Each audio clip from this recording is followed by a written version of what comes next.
Assalamualaikum warahmatullahi wabarakatuh.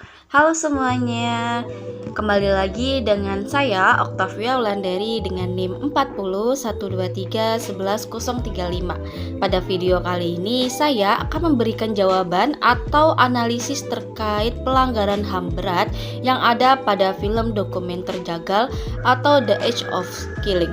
Pertama-tama saya akan jelaskan terlebih dahulu filmnya secara singkat.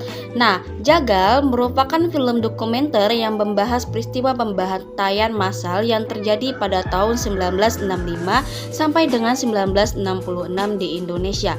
Nah, film Jagal ini berbeda dengan film dokumenter lainnya. Hal ini dikarenakan datang dari sudut pandangnya. Nah, dari film dokumenter Jagal ini, sudut pandangnya datang langsung dari para pelaku, bukan dari para korban. Para pelaku muncul secara terbuka dan menceritakan bagaimana kronologi mereka membunuh orang-orang yang pada waktu itu dituduh sebagai komunis. Bahkan ada bagian di mana mereka memperagakan kembali tindakan yang mereka perbuat secara bangga kepada para korban. Dari sini kita bisa melihat bahwasanya kekerasan pada massa itu bukan suatu insiden spontan, melainkan suatu tindakan yang terorganisir dan dilegitimasi oleh kekuasaan. Nah, sebelum masuk ke analisis film Jagal ini, kita pahami terlebih dahulu nih, apa sih pengertian dan apa sih pelanggaran HAM berat itu. Secara sederhananya, pelanggaran HAM berat adalah tindakan kejahatan yang dilakukan secara luas dan terencana terhadap penduduk sipil atau masyarakat setempat, di mana tindakan kejahatan ini yaitu sampai merampas hak-hak dasar manusia seperti hak hidup, hak kebebasan dari penyiksaan. Kejahatan ini terbagi dalam dua jenis besar, yaitu genosida dan kejahatan terhadap kemanusiaan. Jadi perbuatan yang dilakukan oleh para pelaku bukan sekedar tindakan kekerasan, tetapi kejahatan yang sistematis dan memiliki dampak besar bagi masyarakat.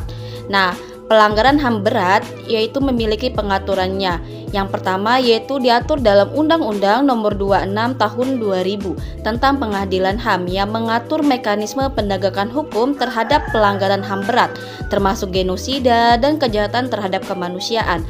Lalu yang kedua yaitu diatur dalam Statuta Roma 1998, yaitu dasar hukum internasional yang menjelaskan kategori kejahatan terhadap kemanusiaan seperti pembunuhan, penyiksaan, kekerasan seksual, penghilangan paksa, bahkan penahanan secara sewenang-wenang.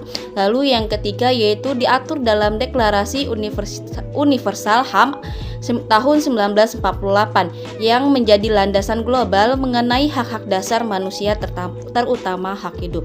Lalu yang terakhir yaitu diatur dalam Konvensi menentang penyiksaan tahun 1984 yang mengatur larangan penyiksaan dalam kondisi apapun terhadap seseorang. Sekarang masuk ke analisis pelanggaran HAM berat yang sebelumnya diceritakan oleh para pelaku sendiri dalam film Jagal. Ada beberapa bentuk pelanggaran yang terlihat jelas di sepanjang film dokumenter ini. Yang pertama yaitu terjadinya pembunuhan massal terhadap orang-orang yang dituduh sebagai anggota atau simpatisan PKI tanpa proses hukum. Ini adalah inti dari tragedi 1965 sampai dengan 1966. Lalu yang kedua yaitu adanya penyiksaan fisik dan psikologis sebelum eksekusi yang dilakukan para pelaku kepada korban. Para pelaku secara sadar menjelaskan metode penyiksaannya yang mereka gunakan. Yang ketiga yaitu terdapat penangkapan dan penahanan secara sewenang-wenang hanya berdasarkan kecurigaan atau tuduhan subjektif tanpa alat bukti dan hak pembelaan. Lalu yang keempat ada kekerasan seksual dan perlakuan tidak manusiawi yang dilakukan kepada sebagian perempuan selama proses penangkapan dan interogasi. Lalu yang terakhir yaitu yang kelima, terjadi penghilangan orang secara paksa dan aksi teror terhadap masyarakat yang tujuannya membungkam siapapun yang dicurigai berseberangan dengan penguasa saat itu. Dampak dari teror yang dilakukan oleh pelaku tersebut bahkan masih terasa hingga sekarang karena keluarga korban harus hidup dengan trauma dan stigma. Lalu kenapa sih tindakan yang dilakukan tersebut salah dan termasuk ke dalam pelanggaran HAM berat? Alasannya karena yang pertama, para pelaku menghilangkan nyawa manusia tanpa proses hukum, padahal setiap orang berhak mendapatkan fair trial.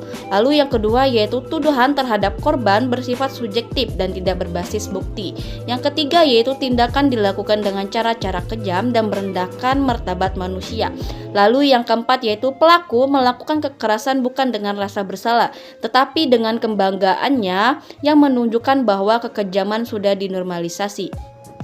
Nah, dari alasan-alasan tersebut, tindakan yang dilakukan oleh pelaku masuk ke dalam pelanggaran HAM berat karena memenuhi unsur yang pertama yaitu meluas. Pembunuhan terjadi di banyak wilayah dan jumlah korbannya sangat besar dan tidak terhitung. Lalu yang kedua yaitu sistematis. Tindakan dilakukan secara terorganisir, ada struktur, ada strategi dan ada dukungan kekuasaan.